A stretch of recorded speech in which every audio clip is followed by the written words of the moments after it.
Persona 5 is not a game, it's a lifestyle. I've sunk 20 hours into this game already, and I believe I'm only about a quarter of the way through the story. In a way, it's depressing, because I feel like so much has happened and I've done so much work, but I have so far to go. In the face of this enormous undertaking, I'd be lying if I said the idea of quitting hadn't crossed my mind more than a few times. But I haven't quit yet, and that's a testament to how delightful this game is, basically from top to bottom. I think what's really stringing me along is that the game does a very good job of telling me what I need to do next. I always know what my objective is, and I know when it needs to be done. This helps me know how much time I should spend on grinding for experience and money, and how much I should be spending on the main mission.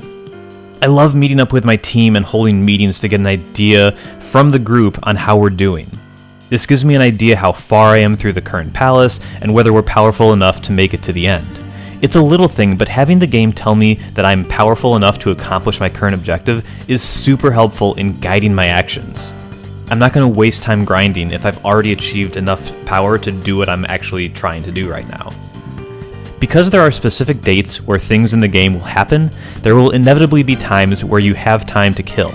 For example, I completed the second palace with about 5 days to spare, so I needed to find things in the game to do during that time to fill the time.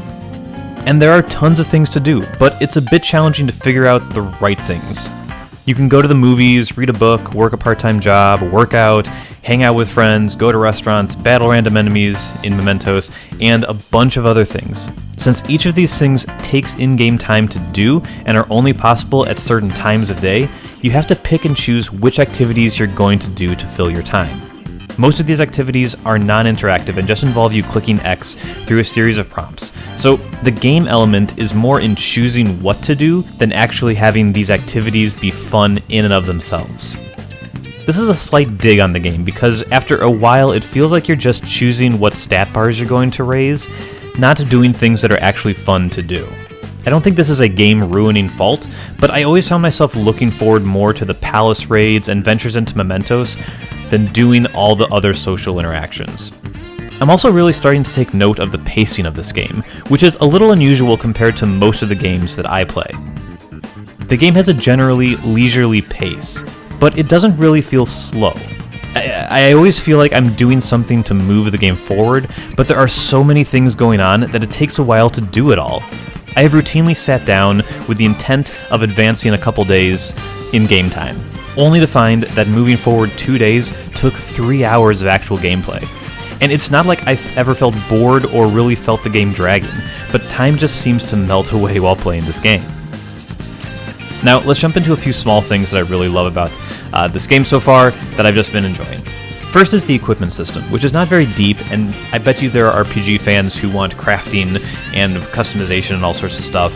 I'm not really into that.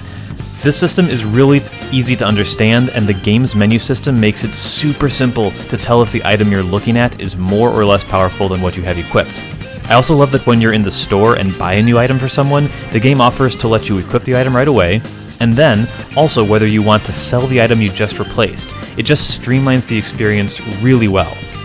I love how you learn what each enemy is weak to and strong against by trying out different attacks on them. Each enemy is a complete mystery at first, and you have to throw fire and electric and physical attacks at them early on to see what hits them the hardest. You can sometimes take a guess, so if you're fighting like a snowman, you can probably hit them with fire and guess if they're going to be weak against fire. But you typically have to learn what they're weak to. This info is saved, and you can look at it at any time in battle, and as a bonus, your attack screens will show you things the enemy is weak to automatically. So once you know a weakness, once you've figured it out, you never have to scratch your head and think, what was this one weak again? Or what menu do I have to go to check what they are? It'll just be right in front of your face. I continue to love the style in this game too. Everything looks amazing, and the environmental design is truly out of this world. Each new location I go to is a thrill to see and to explore. Madarame's palace feels distinct from the first palace and gets absolutely crazy at one point. Like I said in part 1 of this series, each character remains distinct with tons of style as well, so I'm always getting familiar immediately with new characters. I understand who they are. When they show up again, I remember them just by looking at their face. I'm also loving that the game doesn't make you travel if you don't want to. This is a small thing, but it adds up over time. Let's say I'm at a school and I tell someone I want to hang out at a restaurant. In most games, I would expect to have to either walk from school to the new location, or fast travel somewhere near the restaurant and then walk the rest of the way. Not in Persona 5. Instead, as soon as I say I want to hang out, the game will immediately transport me to the restaurant with the character I wanted to meet in the scene. It just removes busy work that most other games would require you to do. And speaking of fast travel, the fast travel options are kind of insane in this game. I currently have 4 places I can fast travel to, and the game world isn't that big, especially by like Skyrim standards where you have these enormous open worlds. The game world is pretty small. But even still, I can fast travel to all these locations, and there are tons of specific parts of those locations I can fast travel to.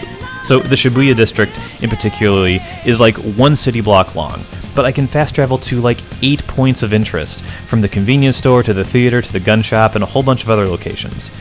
It's really interesting because the game is so large and so expansive. Like, I'm 20 hours in and I'm at most a quarter of the way through the story, but these little things, it doesn't waste your time, it doesn't make you do menial, unnecessary things. If you want to do a thing, it gets you right there. It doesn't make you do this busy work to get there in the meantime.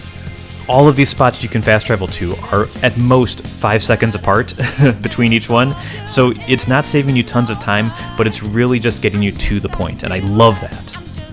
Onto the battle system, this is a tiny thing, but I love that if you land a critical strike on an opponent, you get another attack, and you can do even more damage if you hand that move over to another member of your party. Now, this member has to have a good enough relationship with you to make this happen, so that encourages you to interact with your party members in the real world to build your relationship so you can get extra powers in battle. But the way the characters high-five each other as they tag the other one in for these moments, I just think is really cool, and I enjoy every single time. Looking cool, Joker! Alright, my turn! Pass the baton and follow up! On the story front, I continue to be impressed with how dark the game is willing to get with us, especially with its villains. Madarame has been abusing his pupils, stealing their work, and chose not to help a woman having a stroke, because if she died, he could take credit for her painting. It's dark and depressing stuff, but just like the Kamasutra storyline, the game handles this well, and these revelations land like a punch to the gut. Some of the dialogue in the game is a bit cringy, but when it really matters, the writers pretty much nail it. My final note for this segment of the game is that I was a little let down by the number of animated cinematics have dropped to basically 0. I get that in a 100-hour game you can't have these highly produced animated sequences all the time, but I loved them at the start of the game and I really miss them now. I'm hoping there's going to be some big story moments that warrant some of these because I really, really miss them. And that is it for the second palace of the game and the second part in this series. I'm really enjoying the game, and I'm settling into its world really well. The massive scope is making me a little worried I'm going to burn out on it before the end, but for now I'm sticking with it. Thank you so much for watching, and I will see you here in the next episode.